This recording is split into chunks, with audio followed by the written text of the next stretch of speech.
Imagina a un niño con uniforme escolar, mochila al hombro, caminando por un pasillo cualquiera de un internado suizo en la década de 1990. Suenan campanas. El comedor huele a pan recién horneado. Y en las aulas los profesores hablan de matemáticas, historia universal y hasta de fútbol. Los otros estudiantes lo miran con una mezcla de curiosidad y distancia. Saben que no es un alumno común. El apellido que carga no es Smith ni Müller, es Kim. Y detrás de ese apellido se esconde una dinastía que, a miles de kilómetros de distancia, se proclama como heredera de un reino socialista que nunca ríe. Pero aquí, en medio de los Alpes, él juega al básquetbol, escucha música pop de moda y ríe como cualquier adolescente. Suena a sátira, pero es real. Ese niño era Kim Jong-un, el heredero del único país del mundo que pasó de monarquía feudal a dinastía comunista disfrazada de república socialista, con 3 generaciones seguidas ocupando el mismo trono rojo. En su adolescencia, Kim intentó al menos de puertas afuera vivir algo parecido a la normalidad. Asistió a clases en Berna bajo un nombre falso, se tomó fotos escolares con expresión tímida y hasta practicó deportes colectivos con compañeros que jamás imaginaron que, en un par de décadas, él estaría sentado frente a presidentes estadounidenses, mandando misiles al Pacífico y reprimiendo a millones de personas en nombre de la autosuficiencia. Lo irónico es que aquella normalidad fue cuidadosamente diseñada para ser temporal. Un paréntesis en la vida de alguien que jamás tuvo derecho a ser un ciudadano cualquiera, porque mientras pateaba una pelota de fútbol en el patio helado de Suiza, su país vivía hambrunas devastadoras que costaban cientos de miles de vidas. Mientras él se probaba zapatillas Nike importadas discretamente por asistentes, en Pyongyang los niños de su edad caminaban kilómetros para recoger raíces y cortezas de árbol que disfrazaran el vacío de estómago. Mientras su mente adolescente descubría el pop occidental y el baloncesto de la NBA, en Corea del Norte se prohibía escuchar radios extranjeras y se castigaba con campos de trabajo a quien tarareara una canción surcoreana. El contraste parece un guión de comedia negra, pero no lo es. Fue el inicio de una paradoja que todavía define su figura. El hombre que se vende como líder supremo antiimperialista pasó sus años formativos imitando a esos mismos imperios que dice despreciar. No nació con el aura de semidios que hoy repite la propaganda en Pyongyang. Nació con la vulnerabilidad de un niño, con la curiosidad propia de quien mira vitrinas repletas de chocolates suizos y televisores donde brillaba Michael Jordan. Detente un segundo e imagina la ironía. Los afiches oficiales en Corea del Norte muestran a Kim Jong-un como un estratega militar precoz, un prodigio que desde niño diseñaba planes para defender la patria socialista. Pero quienes lo conocieron en las aulas helvéticas cuentan otra historia. Un muchacho introvertido, educado, con dificultades para expresarse en alemán y con un interés casi obsesivo por el baloncesto. Nada que ver con el relato heroico que luego sería escrito en folletos estatales. Ese niño normal tuvo cumpleaños con pasteles importados, profesores de ciencias que lo regañaban por no hacer la tarea, partidos de básquet donde sudaba la camiseta como cualquiera. Durante unos años, la vida de Kim Jong-un se pareció más a la de un estudiante expatriado que a la de un futuro dictador nuclear. Y sin embargo, el telón de fondo nunca dejó de estar presente. Choferes y guardaespaldas vigilando desde la distancia, reportes enviados a Pyongyang sobre cada detalle de su comportamiento y una identidad cuidadosamente protegida para que no trascendiera en la prensa internacional. Es aquí donde arranca nuestra historia, con la pregunta incómoda que nadie en Corea del Norte puede hacer, pero que cualquier niño, suizo de aquel tiempo, habría respondido sin miedo. ¿Qué se siente ser normal cuando el destino te exige ser un mito? Porque la paradoja central de Kim Jong-un no está en sus misiles ni en sus discursos, sino en ese breve interludio en el que fue un adolescente más. El día que fue un niño normal, ese día que parece insignificante, pero que explica en clave irónica cómo la construcción de un mito político puede esconderse tras la fachada más mundana, un pupitre escolar, un balón de básquet y un adolescente que ríe como todos, sin saber aún que jamás volvería a hacerlo con libertad. La propaganda oficial lo presenta como el respetado mariscal, el brillante camarada, el líder supremo del partido y del Ejército Popular de Corea. En las calles de Pyongyang, su retrato aparece con la piel impecable, sonrisa serena, mirada firme, rodeado de rayos de luz que lo hacen parecer más un santo que un político. Los folletos escolares enseñan que desde niño dominaba la estrategia militar, que construía maquetas de tanques con una precisión científica y que recitaba tratados ideológicos como si fueran canciones de cuna. La narrativa estatal asegura que heredó la genialidad de su abuelo Kim Il-sung y la disciplina de su padre Kim Jong-il, convirtiéndose en un prodigio destinado a guiar a su pueblo contra las amenazas externas. Pero más allá de la propaganda, la historia real es mucho menos mística y mucho más humana. Kim Jong-un nació el 8 de enero de 1984, aunque incluso la fecha de su nacimiento fue objeto de versiones contradictorias durante años. No vino al mundo en medio de relámpagos cósmicos ni bajo signos celestiales como relatan los panfletos oficiales. Nació en el contexto de una familia obsesionada con la sucesión dinástica en un estado que se autoproclama socialista. Su infancia transcurrió entre palacios secretos, tutores seleccionados por lealtad política y viajes clandestinos a Europa, donde recibía una educación mucho más occidentalizada de lo que hoy admitiría. La propaganda insiste en que, siendo un niño, Kim ya derrotaba generales en simulacros estratégicos y que su intelecto superaba al de cualquier adulto. La realidad documentada lo muestra más bien como un estudiante tímido, con dificultades para hablar idiomas extranjeros y una fuerte inclinación hacia el baloncesto. Lejos de dirigir ejércitos infantiles, coleccionaba pósters de estrellas de la NBA, admirando en particular a Michael Jordan, cuyo estilo y competitividad se convirtieron en una obsesión personal. Mientras en Pyongyang se imprimían manuales que narraban su precocidad ideológica, en Suiza él se esforzaba por integrarse como un alumno más, bajo un nombre falso para proteger su identidad.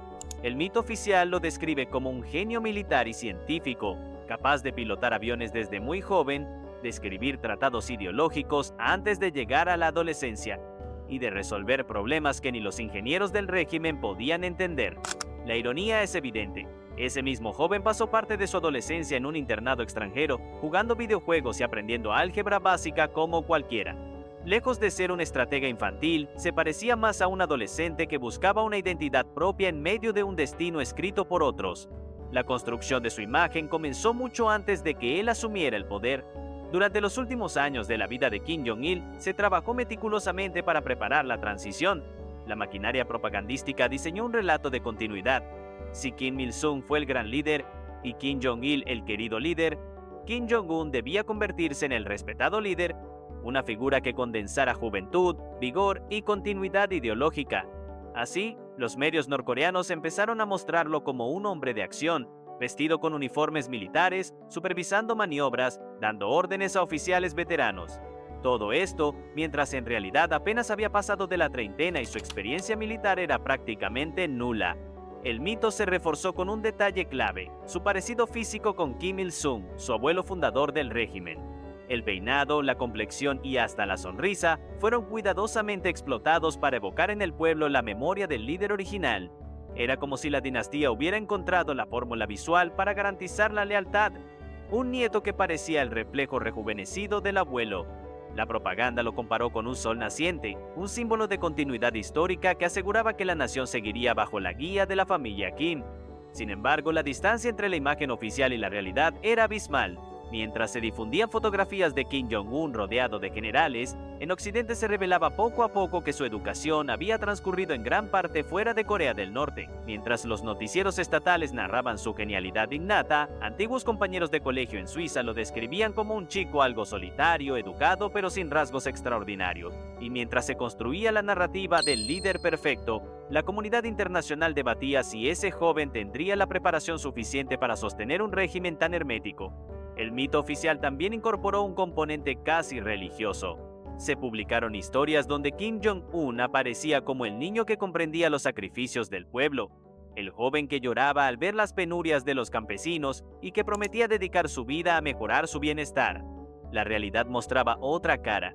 Sus años de formación estuvieron marcados por lujos impensables para la mayoría de los norcoreanos: autos de lujo, acceso a comida importada y una educación extranjera eran parte de un privilegio que contrastaba brutalmente con la hambruna que devastaba su país en los años 90. En el corazón de esta paradoja está la construcción del mito como herramienta de supervivencia del régimen. Kim Jong-un no fue presentado como un político en formación ni como un heredero inseguro, sino como un líder completo desde el inicio. La narrativa oficial no admitía debilidad, duda ni error. Lo mostraba como un ser casi perfecto, predestinado, pero la ironía es que todo ese mito se construía sobre la experiencia de alguien que había probado, aunque fuera de forma breve y controlada, lo que era una vida normal en el extranjero.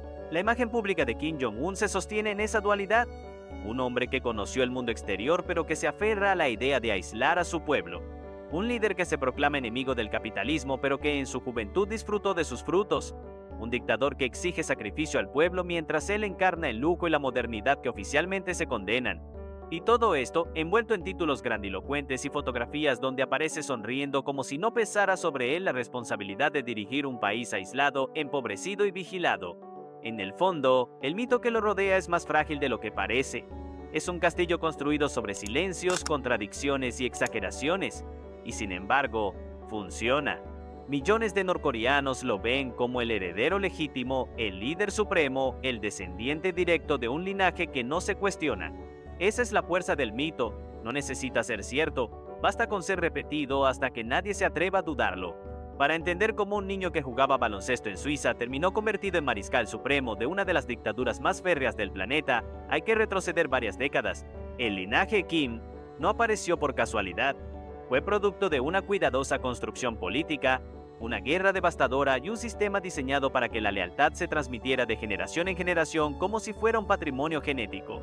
La historia arranca con Kim Il-sung, abuelo de Kim Jong-un.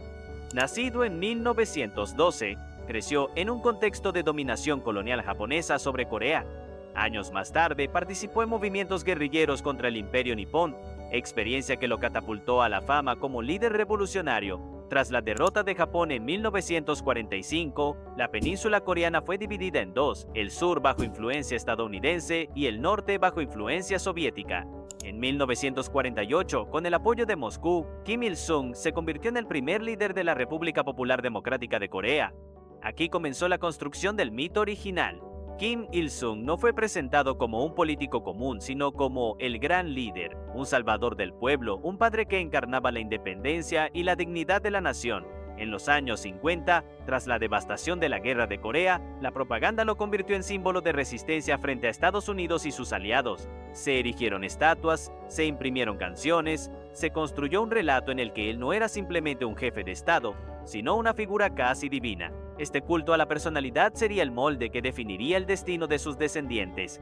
El segundo acto llegó con Kim Jong-il, hijo de Kim Il-sung y padre de Kim Jong-un. Aquí la ironía se intensifica. Mientras en la mayoría de los países comunistas se buscaba evitar dinastías hereditarias, Corea del Norte abrazó abiertamente la idea de que el poder era un asunto familiar. Kim Jong-il fue preparado durante décadas para suceder a su padre. Su juventud estuvo marcada por un entrenamiento político intenso, aunque lo que más le gustaba eran el cine y el koknak. La maquinaria propagandística, sin embargo, lo presentó como un estratega militar, un filósofo profundo y un artista genial. Bajo su mando, el país sufrió una de las peores crisis humanitarias de su historia, la hambruna de los años 90, conocida como la Ardua Marcha. Decenas o cientos de miles, las cifras varían según estimaciones, murieron de hambre. Mientras tanto, la élite gobernante continuaba importando productos de lujo, incluyendo vinos, autos alemanes y tecnología extranjera. Fue en este contexto que Kim Jong-un pasó su adolescencia en Suiza, protegido de la miseria que devastaba a sus compatriotas. La transición de Kim Jong-il a Kim Jong-un fue cuidadosamente planeada, aunque marcada por cierta improvisación. No estaba claro quién de los hijos de Kim Jong-il sería el elegido. Su hermano mayor, Kim Jong-nam, era considerado el sucesor natural, pero perdió el favor de la familia tras ser detenido en Japón por intentar ingresar con un pasaporte falso para visitar Disneyland. Ese error, a ojos del régimen, fue imperdonable. Un heredero que prefería parques de diversiones a los cuarteles militares no podía convertirse en líder supremo. Así emergió Kim Jong-un, el hijo que, aunque más joven, se parecía físicamente al abuelo fundador y que podía encarnar el mito de continuidad. Su paso por escuelas extranjeras fue camuflado bajo identidades falsas, y al regresar a Corea del Norte fue introducido poco a poco en la escena política y militar. A finales de la década de 2000, cuando la salud de Kim Jong-il empeoraba, comenzó a aparecer en actos oficiales, rodeado de generales y presentado como el futuro del país. Aquí aparece el giro narrativo más irónico: Corea del Norte, un país que en su propaganda se define como antiimperialista, anticapitalista y radicalmente igualitario, terminó consolidando una de las monarquías hereditarias más cerradas del mundo moderno. Mientras en Europa los reyes constitucionales se convirtieron en figuras decorativas, en Pyongyang la dinastía Kim logró perpetuar el poder absoluto bajo un disfraz socialista. La sucesión de Kim Jong-un fue anunciada con bombos y platillos tras la muerte de Kim Jong-il en 2011. La propaganda estatal lo presentó como un líder joven, vigoroso, capaz de defender al país en tiempos de amenazas externas. La imagen de su abuelo fue utilizada como espejo, mismo peinado, misma complexión, misma sonrisa. En la narrativa oficial, él no era un novato, sino un líder formado desde la cuna, alguien que había heredado de manera casi mística las cualidades de sus antecesores. Pero la realidad era otra. Un hombre en sus 20 que de pronto se encontraba al mando de un país aislado, con un arsenal nuclear incipiente, una economía devastada y una población vigilada hasta en sus pensamientos. Su poder no venía de su experiencia ni de su carisma, sino de un aparato de propaganda y represión que no podía permitirse mostrar fisuras. En ese contexto histórico, el día en que Kim Jong-un fue un niño normal adquiere un significado especial. No es simplemente una anécdota biográfica. Es el recordatorio de que incluso el líder más enigmático y temido del mundo alguna vez vivió lejos de la jaula ideológica, en un ambiente donde los niños reían sin miedo, donde los supermercados estaban llenos y donde la libertad no era un crimen. Esa experiencia, aunque breve y cuidadosamente controlada, es la grieta que revela lo artificial del mito construido a su alrededor. Lo que comenzó como un simple detalle de biografía, su estancia en Suiza, se convirtió en un símbolo de contradicción, porque mientras en Pyongyang se narraba que él pasaba su infancia estudiando ideología yuche, en realidad aprendía matemáticas básicas en aulas europeas. Mientras lo presentaban como un niño prodigio en estrategia militar, su pasión era ver partidos de la NBA. Mientras se exaltaba su amor por el pueblo, su vida se desarrollaba en la burbuja de privilegios inalcanzables para la mayoría. Este es el giro narrativo que define su figura. Un líder moldeado para ser mito, pero con la huella de haber conocido lo que significa ser normal. Esa huella explica en parte sus contradicciones, su estilo de liderazgo y la forma en que equilibra represión interna con ostentación externa. Porque en el vacío del liderazgo, fondo, detrás del título de Mariscal Supremo, sigue existiendo el eco del adolescente que alguna vez jugó como cualquier otro, en un patio suizo, sin saber que su destino era convertirse en el rostro más visible del aislamiento mundial. Si la propaganda norcoreana se conformara con frases solemnes y retratos gigantescos, quizá la imagen de Kim Jong-un sería menos extravagante. Pero el régimen aprendió de sus predecesores que un mito no se sostiene solo con discursos. Necesita objetos, cifras, olores, sabores y símbolos materiales que le den cuerpo. Y en ese terreno, la vida de Kim Jong-un ofrece una colección de detalles tan concretos que rozan lo absurdo. Comencemos por lo que más lo obsesionó desde niño: el baloncesto. No se trataba de un pasatiempo pasajero, sino de una devoción con nombre propio: Michael Jordan. Sus pósters adornaban los muros de su habitación durante su adolescencia en Suiza, y sus zapatillas deportivas auténticas Nike Air Jordan, importadas discretamente, eran un lujo que ningún niño en Pyongyang podría imaginar. La contradicción es evidente. Mientras en Corea del Norte los adolescentes se conformaban con zapatos de tela producidos por fábricas estatales, él se probaba modelos diseñados en Oregón y fabricados en Asia bajo el mismo capitalismo que su régimen demonizaba. Ese gusto no terminó con la juventud. Ya en el poder, Kim Jong-un ordenó que se organizaran partidos de baloncesto con estrellas de la NBA retiradas, como el mediático Dennis Rodman. Aquellas visitas extravagantes incluyeron cenas con vodka, música pop y regalos personalizados, un espectáculo surrealista en un país donde millones siguen dependiendo de raciones estatales. Rodman describió después la experiencia como vacaciones con un amigo, mientras el mundo observaba atónito cómo un dictador nuclear compartía brindis con un exjugador vestido con lentejuelas. Pasemos al terreno gastronómico. La familia Kim nunca escatimó en paladares. Kim Jong-il, su padre, fue célebre por importar cognac Hennessy Paradis a un ritmo que sorprendía incluso a distribuidores europeos. Miles de botellas al año, cada una con precios que superaban fácilmente los $1,000. Kim Jong-un heredó esa inclinación. Aunque públicamente promueve la autosuficiencia agrícola del país, en privado disfruta de quesos suizos, vinos franceses y cortes de carne que llegan discretamente en vuelos oficiales. Su afición por el Emmental y el Gruyère es tan conocida que se convirtió en símbolo de su estilo de vida, hasta el punto de que la prensa extranjera lo ha descrito como un dictador quesero. La ironía es brutal. En un país donde el queso es un lujo inexistente, su líder celebra banquetes con raclette derretida y fondos servidos en vaquilla importada. Los autos de lujo son otro capítulo digno de sátira. En un estado donde la mayoría de la población depende de bicicletas o camina largas distancias porque no puede pagar combustible, Kim Jong-un circula en caravanas de Mercedes-Benz blindados, Rolls-Royce Phantom y Maybach Chan. Estos vehículos llegan violando sanciones internacionales, introducidos mediante redes de contrabando que involucran cargueros, falsificación de papeles y puertos intermedios. Resulta casi cómico. Un país que se define como enemigo del imperialismo occidental se convierte en cliente fiel de la ingeniería automotriz alemana. Y no se trata de un detalle menor.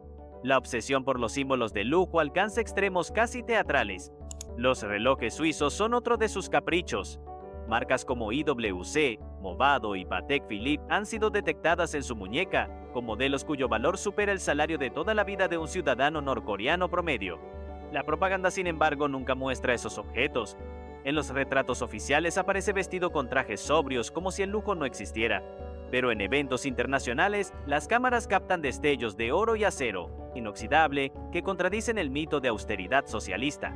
Los números ayudan a dimensionar la paradoja. Mientras la ONU calcula que alrededor del 40% de la población norcoreana padece inseguridad alimentaria, el presupuesto dedicado a fiestas privadas, autos, alcohol y tecnología de la élite asciende a cientos de millones de dólares anuales. Se han documentado compras de yates italianos, ascensores de lujo para residencias privadas y hasta atracciones mecánicas para un parque exclusivo de la familia. Todo en un país donde los cortes eléctricos son tan frecuentes que muchas aldeas pasan semanas enteras a oscuras.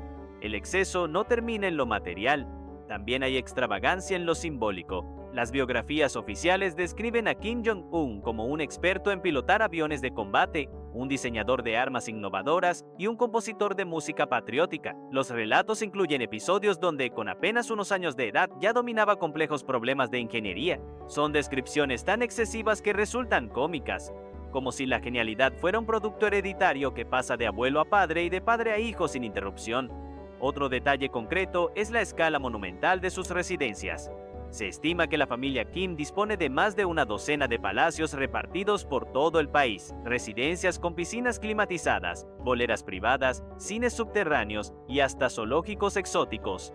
En uno de estos complejos se instalaron caballos importados de Rusia y pavos reales traídos de India. Mientras tanto, en las aldeas norcoreanas, los campesinos siguen cocinando con hornillos de carbón y caminando kilómetros para conseguir agua potable. La ironía es tan grotesca que parece guión de ficción, pero corresponde a realidades verificadas. Los sabores también cuentan una historia. Kim Jong-un ha mostrado predilección por platos occidentales como pizza y hamburguesas, productos que en Corea del Norte son virtualmente inaccesibles.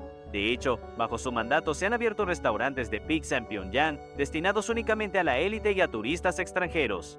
Para un ciudadano común, probar una simple porción de mozzarella derretida es una fantasía imposible. Y sin embargo, su líder sonríe en fotografías degustando lo que la propaganda denomina platillos internacionales. El contraste sensorial se vuelve casi cruel. Mientras él disfruta de quesos importados, la dieta básica de la población rural sigue dependiendo del maíz hervido, la sopa de col y, en ocasiones, insectos o raíces. El olor del lujo y el sabor de la miseria coexisten en un mismo territorio, separados por muros invisibles de poder. Incluso la estética personal tiene un matiz excesivo. Su característico corte de cabello, de lados cortos y volumen en la parte superior, fue convertido en símbolo oficial. En 2014, circularon reportes de que las barberías recibieron instrucciones para replicar ese estilo en jóvenes universitarios, como una manera de reforzar la identificación con el líder. El resultado fue una moda forzada, donde el peinado del dictador se transformó en uniforme capilar. Un detalle pequeño, pero revelador de cómo lo personal se convierte en política en Corea del Norte. Y llegamos al terreno de lo bélico, donde los excesos se miden en escalas de destrucción. Bajo su mandato, Corea del Norte ha realizado más de un centenar de pruebas de misiles balísticos, incluyendo lanzamientos intercontinentales capaces de alcanzar Estados Unidos. Cada cohete probado equivale a millones de dólares invertidos, en un país que no puede alimentar a su población. La ironía es matemática. El costo de un solo misil podría financiar el arroz de miles de familias durante un año. Pero el régimen prefiere mostrar imágenes de fuego en el cielo, convencido de que eso le otorga poder y respeto. En definitiva, la vida y el liderazgo de Kim Jong-un están tejidos de detalles concretos. que muestran un exceso permanente, quesos suizos en la mesa, autos alemanes en los garajes, relojes suizos en la muñeca, palacios con zoológicos privados, cortes de pelo convertidos en moda obligatoria y misiles lanzados al mar como si fueran fuegos artificiales. Todo esto mientras la narrativa oficial insiste en que él es un hombre austero, dedicado al bienestar del pueblo. La ironía no necesita subrayado. Basta con enumerar los hechos para que la contradicción se muestre sola. El niño que alguna vez fue normal en Suiza nunca abandonó del todo ese gusto por el lujo y lo trasladó a un país donde la normalidad consiste en sobrevivir. Hablar de Corea del Norte es hablar de contrastes llevados al extremo, pero cuando la lupa se coloca sobre la vida de Kim Jong-un, el contraste se convierte en un espejo cruel que refleja ironías imposibles de ignorar. En un país donde la propaganda asegura que el líder encarna la sencillez y la entrega al pueblo, los hechos muestran un desfile de excesos y privilegios que rozan lo grotesco. El primer contraste es alimenticio y quizá el más doloroso. En las aldeas norcoreanas, los menús cotidianos incluyen sopa de hierbas, gachas de maíz y, en épocas de crisis, cortezas de árbol. Durante la hambruna de los 90, miles murieron literalmente de inanición.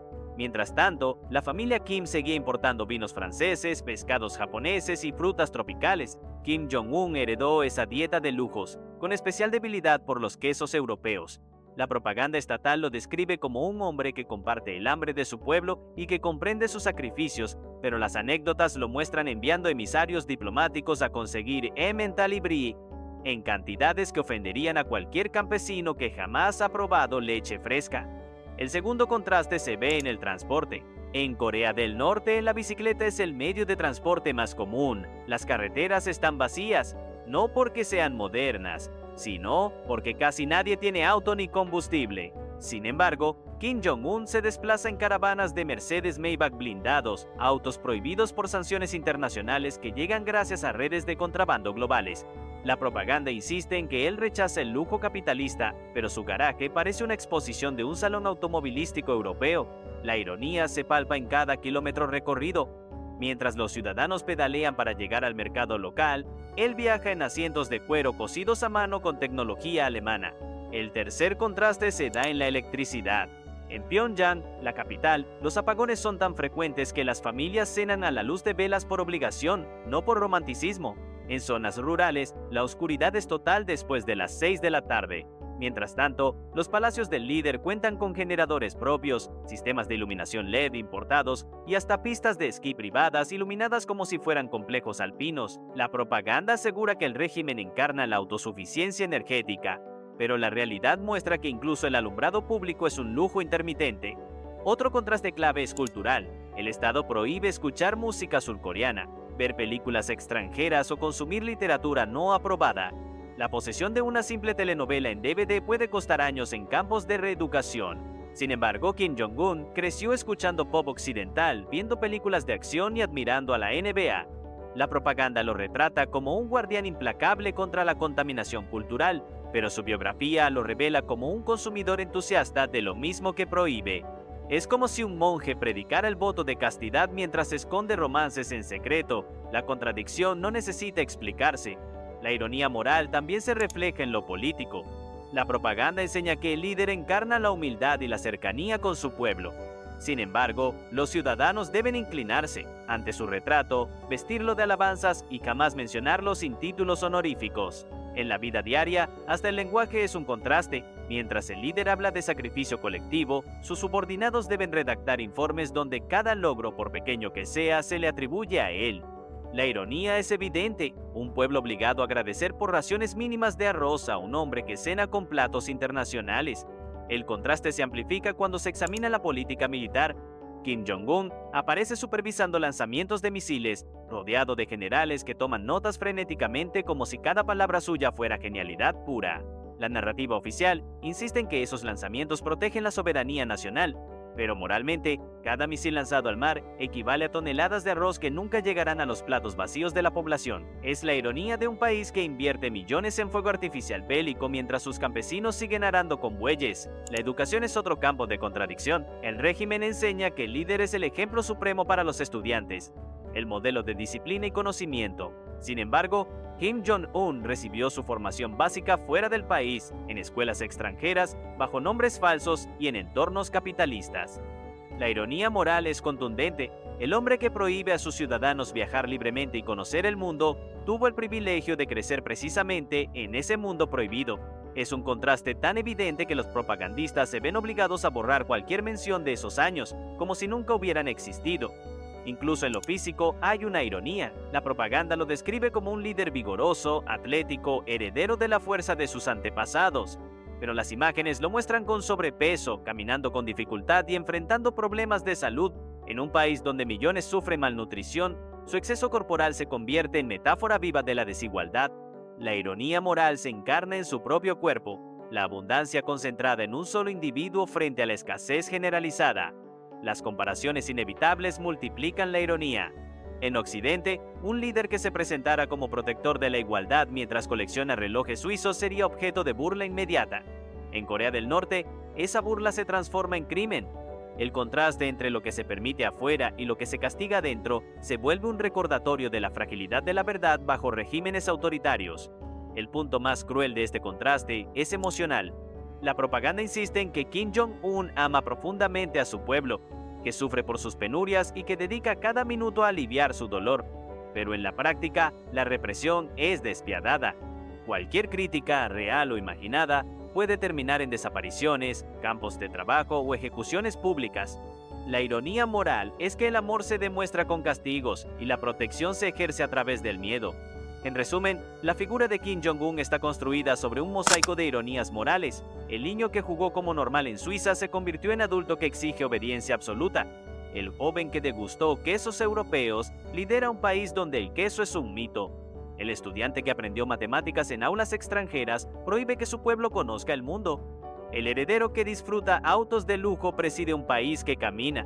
Cada uno de esos contrastes expone una ironía moral tan evidente que convierte la propaganda oficial en una caricatura de sí misma. La historia de los líderes autoritarios siempre se enriquece con anécdotas que, lejos de ser simples detalles, funcionan como ventanas hacia su personalidad real. En el caso de Kim Jong-un, esas anécdotas son especialmente reveladoras porque contrastan de manera brutal con la narrativa oficial. Una de las más repetidas, casi de forma caricaturesca, involucra su obsesión adolescente por el baloncesto en Suiza, donde asistió a la escuela bajo una identidad falsa. Uno de sus compañeros contó años después que Kim no hablaba demasiado alemán ni francés, pero que cuando el tema era Michael Jordan, de pronto se transformaba. Podía enumerar estadísticas, recordar partidos enteros y defender con pasión que Jordan era más grande que cualquier otra estrella. Lo irónico es que mientras en Pyongyang la propaganda aseguraba que el joven Kim pasaba sus días estudiando la ideología Juche y leyendo a Marx, en realidad lo que ocupaba su mente era la NBA. La cita de un antiguo profesor lo resume con sencillez. Era un chico normal, tímido, muy interesado en el baloncesto. Nada en él sugería que sería un futuro dictador. Otra anécdota, mucho más incómoda para la narrativa oficial, está vinculada a su hermano mayor, Kim Jong-nam. Durante años, Jong-nam fue considerado el heredero natural, pero en 2001 ocurrió un episodio que marcó su caída. Fue detenido en Japón al intentar entrar con un pasaporte falso para visitar Disneyland en Tokio. La escena resulta casi cómica. El supuesto futuro líder de una nación que predica la autosuficiencia ideológica, detenido porque quería pasear en un parque temático capitalista. A ojos del régimen, ese error fue imperdonable. El trono pasó entonces al hermano menor, el Kim que había jugado baloncesto en Suiza. Lo que definió la historia no fue la ideología, sino una anécdota de ocio infantil mal calculada. Pero hay otra cita todavía más reveladora que proviene del propio Kim Jong-un. En una reunión con militares, relató con tono solemne que había aprendido a manejar autos desde los 3 años y que a los 8 ya podía conducir a gran velocidad. La exageración es tan grotesca que no necesita análisis. Se trata de un ejemplo de cómo la narrativa oficial convierte cualquier recuerdo en propaganda. En un país donde la mayoría jamás ha tenido acceso a un auto, el líder presume de haberlos conducido, cuando apenas alcanzaba el volante. Los testimonios de quienes lo trataron en Suiza añaden más ironía. Compañeros de clase lo recuerdan como alguien que sonreía poco, que prefería mantenerse con un círculo reducido de amigos y que disfrutaba de videojuegos como cualquier adolescente de los 90. Uno de ellos dijo: "Lo único especial era la atención que recibía de sus acompañantes adultos, siempre vigilando. Era raro ver a un chico tan controlado, pero él mismo parecía acostumbrado". La cita ilustra lo absurdo de su vida. Normalidad aparente vigilada por un aparato que no permitía espontaneidad alguna. También hay anécdotas de su tiempo como líder que muestran esa mezcla de normalidad y extravagancia. En 2013, cuando recibió a Dennis Rodman en Pyongyang, la propaganda lo presentó como un encuentro histórico entre pueblos, pero la realidad fue otra. Risas, brindis con vodka, karaoke improvisado y hasta paseos en yate.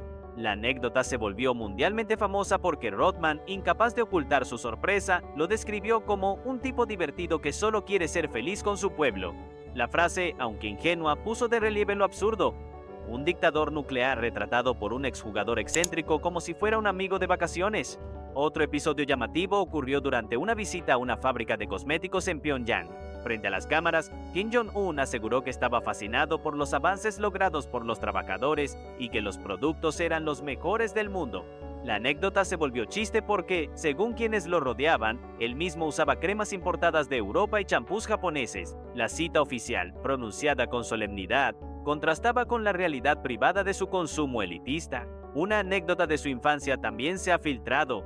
Cuando estudiaba en Suiza se frustraba al no poder hablar alemán con fluidez y se enojaba cuando los profesores lo corregían. En una ocasión, tras un mal examen, habría dicho, de todas formas, nunca necesitaré esto. La frase, si es cierta, resulta premonitoria. Un estudiante que sabía que su destino no dependía del esfuerzo académico, sino de la sangre que corría por sus venas. Estas citas y anécdotas cumplen un papel crucial en la construcción de su mito. Son recordatorios de que, detrás de los títulos grandilocuentes y la represión brutal, hubo un adolescente con pasiones mundanas, un joven con inseguridades y hasta un adulto que disfruta de espectáculos frívolos. La ironía es que el régimen nunca podrá borrar completamente estas pequeñas historias, porque son demasiado humanas para ser controladas. Y aquí surge la contradicción más fuerte. Mientras Corea del Norte exige que el pueblo lo vea como un semidios, las anécdotas lo devuelven al suelo como un simple ser humano que se enfada en un examen, que colecciona zapatillas deportivas o que ríe con un jugador de la NBA. Esas historias son grietas en la muralla del mito, grietas pequeñas pero suficientes para demostrar que, incluso en las dictaduras más herméticas, lo humano siempre se cuela. Al final de todo este recorrido, cuando miramos la figura de Kim Jong-un, no como el mariscal supremo, ni como el heredero de una dinastía de hierro, sino como aquel niño que alguna vez fue normal en un internado suizo, surge una paradoja inevitable. La vida de ese adolescente tímido, aficionado al baloncesto y al queso europeo, se transformó en la representación viviente de un sistema que exige a millones de personas renunciar a lo normal, lo que en cualquier otra biografía sería un detalle irrelevante. Haber estudiado en el extranjero, haber tenido ídolos deportivos en Corea del Norte, se convierte en un secreto incómodo porque desarma el relato de perfección ideológica que sostiene el poder. Aquí está la doble lectura. Por un lado, Kim Jong-un como símbolo de contradicción, un hombre que disfrutó de la libertad, de la abundancia y de la normalidad en su juventud. Y por otro lado, Kim Jong-un como arquitecto de un sistema que niega precisamente esas experiencias a su pueblo. Es la paradoja del dictador que sabe cómo huele un supermercado europeo, pero que obliga a su población a formarse en largas colas para recibir un puñado de arroz racionado. Esa doble lectura se vuelve más nítida cuando recordamos la obsesión propagandística con su parecido físico al abuelo Kim Il-sung. No basta con heredar el apellido, había que heredar también la sonrisa, el peinado, la corpulencia. La propaganda quiere convencernos de que la historia se repite, que el nieto es la encarnación del fundador, pero la ironía es que, a diferencia de su abuelo, Kim Jong-un conoció otro mundo, y esa huella lo acompaña, aunque jamás lo confiese. El niño normal que fue se convirtió en adulto que necesita negarlo para sostener el mito. El cierre reflexivo no puede obviar la dimensión moral. ¿Qué significa que el líder de un país tenga en su memoria escenas de normalidad mientras sus ciudadanos jamás podrán vivirlas? Significa que la desigualdad no es solo material, sino también existencial. Kim Jong-un probó la normalidad y decidió que su pueblo no debía hacerlo. Conoció la libertad de caminar por calles extranjeras y decidió que sus compatriotas no la merecían. Esa es la ironía moral definitiva. La experiencia personal se convirtió en privilegio prohibido para todos los demás. También hay una segunda lectura geopolítica. Los líderes internacionales que lo han encontrado cara a cara, desde presidentes de Estados Unidos hasta mandatarios asiáticos, hablan de un hombre astuto, calculador, incluso carismático en la intimidad. Ese carisma probablemente no nació en Pyongyang, sino en aquellas aulas suizas donde tuvo que aprender a convivir con compañeros de culturas distintas, donde tuvo que observar el mundo sin filtros ideológicos. El niño normal fue entrenado sin querer para convertirse en el adulto que sabe manejar con destreza las negociaciones y los gestos diplomáticos. Lo que el régimen quiere borrar resulta ser, en realidad, una de sus armas más efectivas. La doble lectura también se aprecia en el terreno simbólico, cuando en los desfiles militares aparecen misiles gigantes desfilando por las calles de Pyongyang. El mensaje oficial es de fuerza, de autosuficiencia, de poder absoluto, pero para quienes conocen la biografía del líder, esos misiles también son compensación, artefactos de acero que intentan tapar el recuerdo de una adolescencia común, de un pasado normal que contradice la narrativa. Cada misil es tanto un acto de intimidación internacional como un intento de reescribir su propia biografía. Al reflexionar, el lector o el espectador queda atrapado en esta paradoja. ¿Qué pesa más, el mito cuidadosamente construido por la propaganda o la humanidad inevitable que dejan entrever las anécdotas? La respuesta no es sencilla. En Corea del Norte el mito es ley.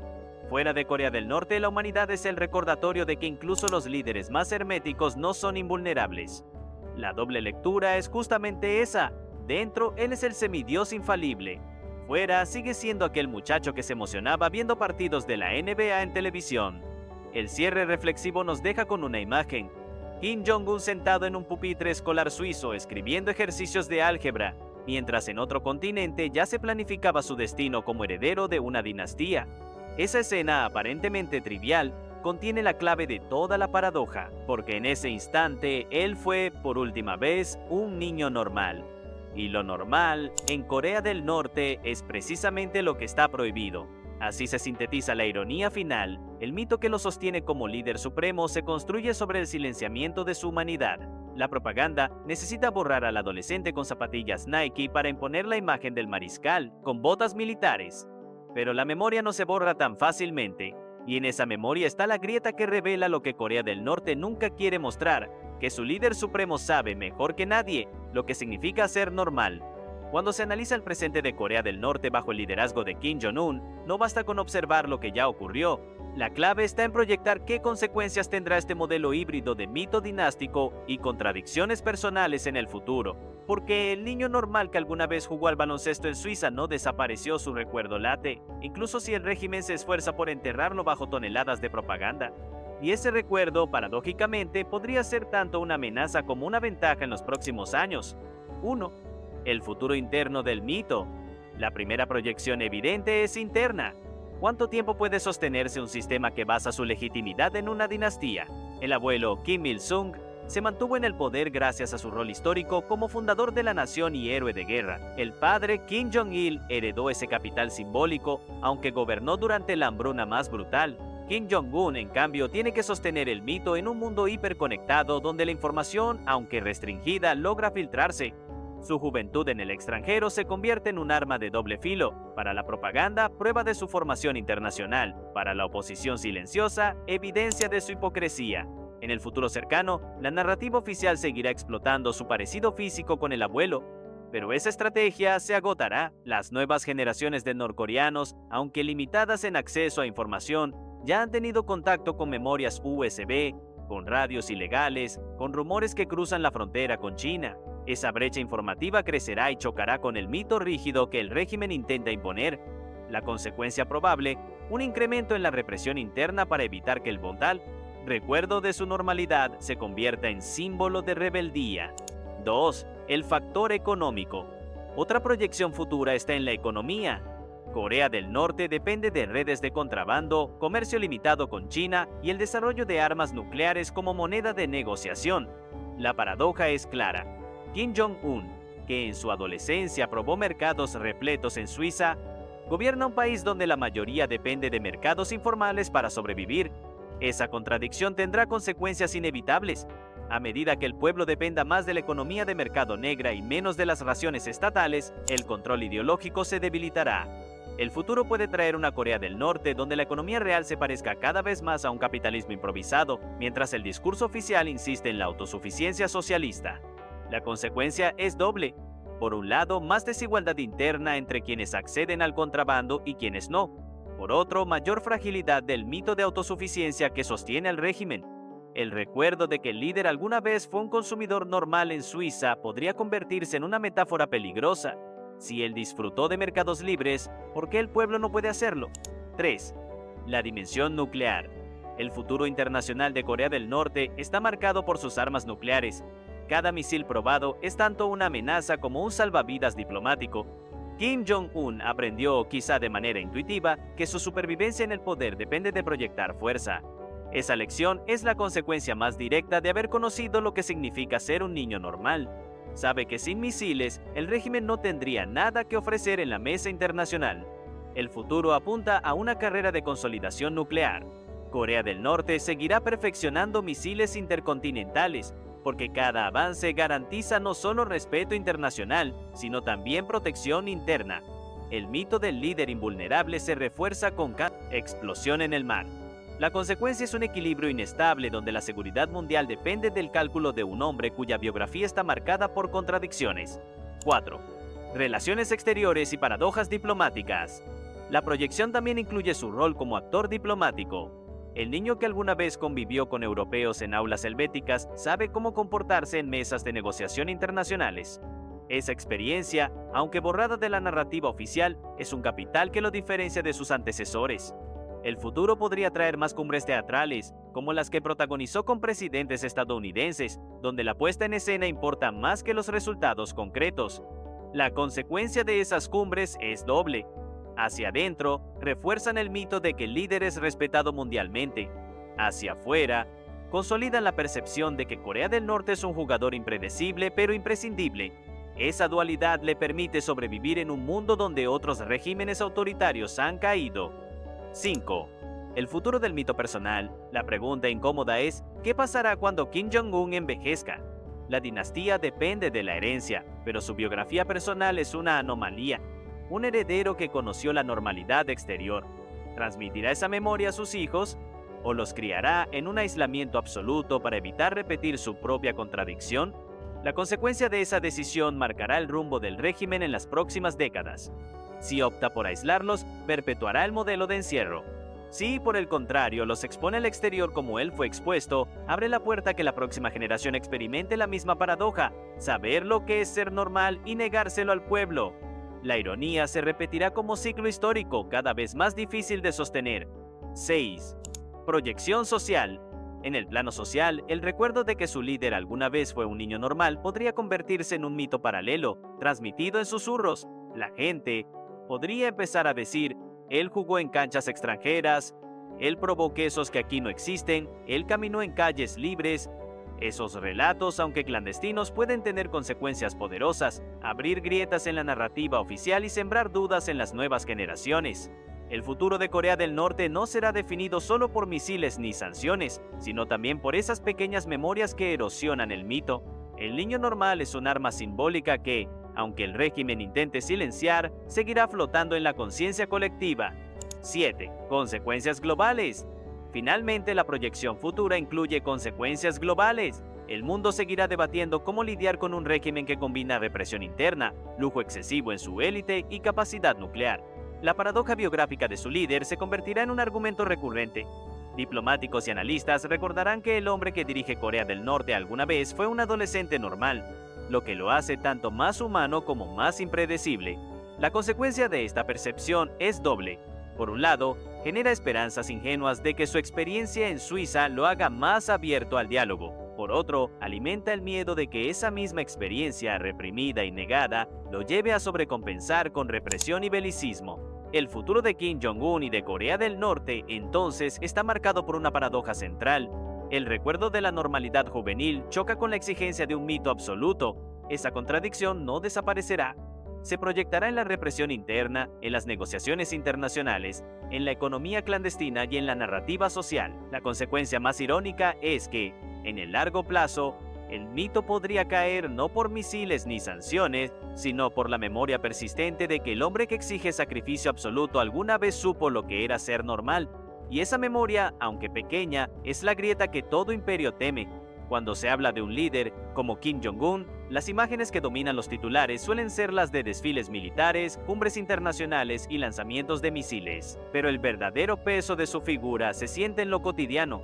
en la vida diaria de los millones de norcoreanos que jamás verán de cerca un Mercedes Maybach ni probarán el queso suizo que tanto disfruta su líder. El contraste entre el niño normal que fue y el adulto que gobierna se refleja en cada aspecto de la rutina de su pueblo. 1. Alimentación y escasez. El impacto más evidente está en la mesa. Mientras Kim Jong-un se permite cenas con quesos importados, vinos franceses y carnes de primera calidad, los norcoreanos comunes dependen de un sistema de racionamiento que a menudo falla. Las raciones oficiales de arroz y maíz, ya de por sí insuficientes, llegan de manera irregular. Las familias deben recurrir a mercados negros para complementar su dieta con vegetales, huevos o pescado seco. La vida cotidiana se organiza en torno a conseguir suficiente comida. Una preocupación constante que marca la diferencia entre sobrevivir y caer en la malnutrición. El recuerdo de que el líder fue un niño normal en Suiza, con acceso a supermercados llenos, se convierte en ironía cruel. Para millones de norcoreanos, la idea de elegir entre distintos tipos de pan o de probar una fruta tropical es ciencia ficción. El impacto cotidiano de su gobierno es que lo normal está prohibido. Comer con libertad es un privilegio reservado a unos pocos. 2. Movilidad y transporte. En Suiza, Kim Jong-un se desplazaba en autobuses escolares, caminaba por las calles de Berna y veía trenes puntuales. En Corea del Norte, la vida cotidiana está marcada por largas caminatas y bicicletas. Los autos son escasos y el transporte público es limitado. Pyongyang cuenta con un metro ornamentado, con estaciones decoradas como palacios subterráneos, pero la mayoría de la población jamás lo pisa porque vive en zonas rurales. El impacto es tangible. Mientras el líder colecciona autos de lujo y se desplaza en caravanas blindadas, la población recorre kilómetros para llegar al trabajo o a la escuela. La normalidad de tomar un bus puntual, como lo hizo él en Suiza, es una experiencia vedada a quienes gobierna. 3. Electricidad y luz. Una de las experiencias más cotidianas en Corea del Norte es la oscuridad. Fuera de Pyongyang, los apagones son constantes. Muchas familias dependen de lámparas de queroseno o de pequeños paneles solares contrabandeados desde China para iluminar sus hogares. El impacto psicológico de la falta de luz es profundo. El día termina cuando cae el sol y las actividades se restringen a la supervivencia básica. El contraste con el niño normal que fue no podría ser mayor. En Suiza, Kim Jong-un vivió rodeado de electricidad estable, de ciudades iluminadas, de calles seguras para caminar de noche. En su país, sus ciudadanos saben que la oscuridad no es metáfora, sino rutina. 4. Educación. La educación cotidiana en Corea del Norte está impregnada de ideología. Desde la infancia, los estudiantes memorizan la biografía de los líderes, recitan canciones patrióticas y dedican horas a estudiar el pensamiento juche. Las materias técnicas existen, pero siempre subordinadas a la propaganda. Los libros de texto están llenos de anécdotas que muestran al líder como un genio precoz, incluso en matemáticas o ciencias. El impacto de este sistema en la vida cotidiana es doble. Por un lado, limita la capacidad de los jóvenes para desarrollarse con independencia. Por otro, convierte la normalidad educativa en un terreno ideológico. Mientras él aprendía álgebra y geografía universal en Suiza, sus compatriotas aprenden que Estados Unidos es el enemigo eterno y que la dinastía Kim es infalible. 5. Comunicación y aislamiento. La vida cotidiana en Corea del Norte está definida por el aislamiento. No hay acceso libre a Internet, los teléfonos móviles funcionan en redes cerradas, vigiladas, y la televisión solo transmite canales estatales. Escuchar radios extranjeras es un acto clandestino que puede costar años de prisión. El impacto de estas restricciones es que la normalidad de informarse, de conversar libremente o de curiosear en la web no existe. Mientras él, en Suiza, tuvo acceso a música pop, a noticias internacionales y a la vida cultural europea, sus ciudadanos deben vivir en una burbuja controlada donde todo lo que saben del mundo exterior es filtrado por el régimen. 6. Trabajo y supervivencia. La rutina laboral de los norcoreanos está atravesada por la obediencia.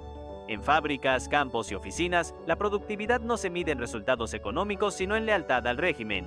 Se exige participación en marchas, en actos de alabanza, en tareas comunitarias. La supervivencia depende más de mostrar obediencia que de producir con eficiencia. El impacto en la vida cotidiana es que el trabajo deja de ser medio de desarrollo personal y se convierte en obligación política. Mientras el joven Kim Jong-un en Suiza jugaba al baloncesto después de clases, los niños norcoreanos participan en entrenamientos militares o en actividades de adoctrinamiento. 7. Salud y desigualdad. El sistema de salud, oficialmente gratuito, está colapsado. En los hospitales faltan medicinas básicas. Los quirófanos carecen de equipos modernos y los médicos dependen de trueques con pacientes para suministrar tratamientos. La vida cotidiana en la salud es un campo de desigualdad brutal.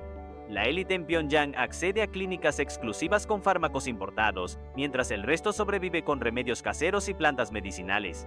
El impacto cotidiano se mide en esperanza de vida reducida, en mortalidad infantil y en enfermedades prevenibles que siguen cobrando vidas. El contraste con el acceso que tuvo Kim Jong-un a tratamientos médicos de calidad en Europa es otra muestra de la paradoja.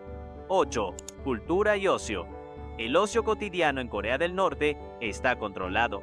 Las películas extranjeras están prohibidas, las producciones nacionales son propaganda y los espectáculos culturales celebran al líder. Mientras tanto, él creció viendo películas occidentales y escuchando música pop.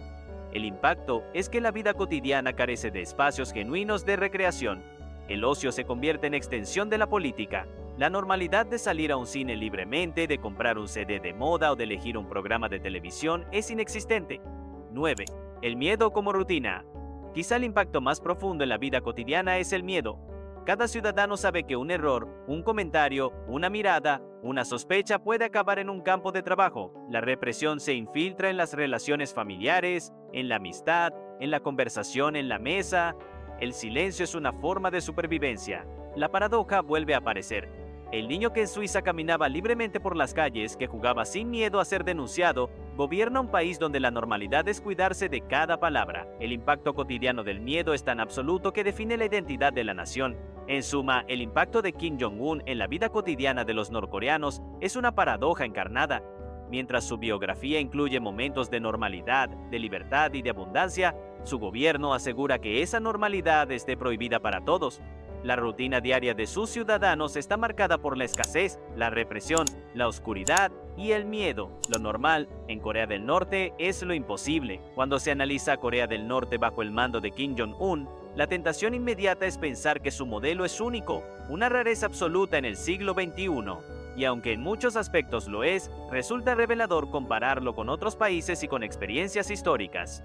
La comparación no solo amplifica la ironía de su figura, sino que también permite entender mejor hasta qué punto su régimen es excepción y en qué aspectos es reflejo de patrones que ya vimos antes.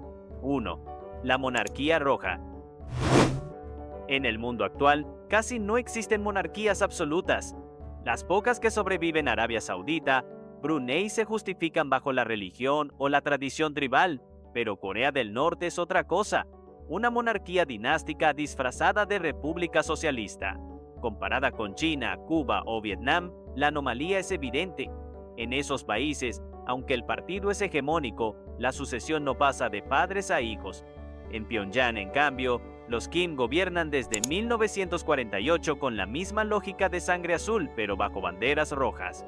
La ironía se amplifica al compararla con democracias heredadas. Mientras en Japón el emperador es figura simbólica, en Corea del Norte el líder supremo concentra poderes que ni siquiera los monarcas medievales soñaban.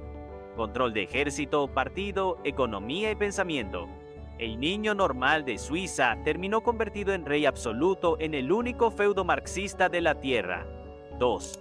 La economía de lujo en un mar de escasez. En África y América Latina, existen países donde la élite política disfruta de lujos mientras la población sufre pobreza, pero Corea del Norte lleva ese modelo al extremo, comparado con Zimbabue en tiempos de Mugabe o con Venezuela en sus años de hiperinflación. La paradoja es más radical. Allí, al menos los líderes compartían parcialmente el consumo cultural de sus pueblos. En Corea del Norte, en cambio, la brecha es absoluta. Kim Jong-un disfruta quesos suizos, autos alemanes y relojes suizos mientras su población jamás ha probado un café importado. El contraste con Corea del Sur es aún más demoledor. Mientras en Seúl florece la tecnología, el K-pop y la abundancia de marcas globales, en Pyongyang los ciudadanos sueñan con un par de jeans como si fueran tesoro prohibido. Es como si en la misma península convivieran dos realidades temporales, el futuro globalizado y el pasado aislado. 3. El culto a la personalidad. Comparado con otros regímenes autoritarios, el culto a la personalidad norcoreano es uno de los más extremos. Stalin en la Unión Soviética, Mao en China o Turkmenbashi en Turkmenistán construyeron mitos alrededor de sus figuras, pero ninguno logró la continuidad dinástica que tienen los Kim. En Cuba, Fidel Castro creó una narrativa épica, pero no heredó el poder a un hijo. En China, Mao fue venerado, pero el país evolucionó hacia un sistema más colegiado. Corea del Norte se mantiene como la excepción que convirtió la biografía familiar en dogma nacional. La ironía internacional es clara. El siglo XXI convive con redes sociales, con la caída de dictaduras transmitida en vivo y al mismo tiempo con un Estado que obliga a cada familia a colgar retratos del líder en sus paredes. 4. Tecnología y modernidad selectiva. En comparación con países desarrollados, la vida tecnológica de Corea del Norte parece detenida. No hay internet libre, no hay celulares internacionales, no hay acceso a información global, pero en la cúspide del régimen Kim Jong-un accede a la última tecnología. iMacs importados clandestinamente, teléfonos de lujo, sistemas de entretenimiento digital. El contraste recuerda a la Rumanía de Ceausescu, donde la élite vivía en un mundo paralelo. La diferencia es que en Corea del Norte, la distancia tecnológica se mantuvo por más de 70 años, incluso mientras el resto del planeta se volvió hiperconectado. La ironía internacional aquí es evidente. Mientras líderes de países desarrollados hacen transmisiones en vivo por redes sociales, el líder norcoreano mantiene a su pueblo en silencio digital, como si aún vivieran en los años 50. 5. Militarización comparada. Comparada con Israel, Corea del Norte es un país pequeño con un ejército desproporcionado. Comparada con Estados Unidos, su gasto militar es minúsculo, pero en proporción al PIB es uno de los más altos del planeta. Corea del Norte dedica recursos a su ejército que en otros países se destinan a educación, salud o infraestructura. Es como si un estado entero existiera solo para sostener la carrera armamentística. La comparación con Pakistán también resulta ilustrativa. Ambos países desarrollaron armas nucleares en medio de sanciones y aislamiento.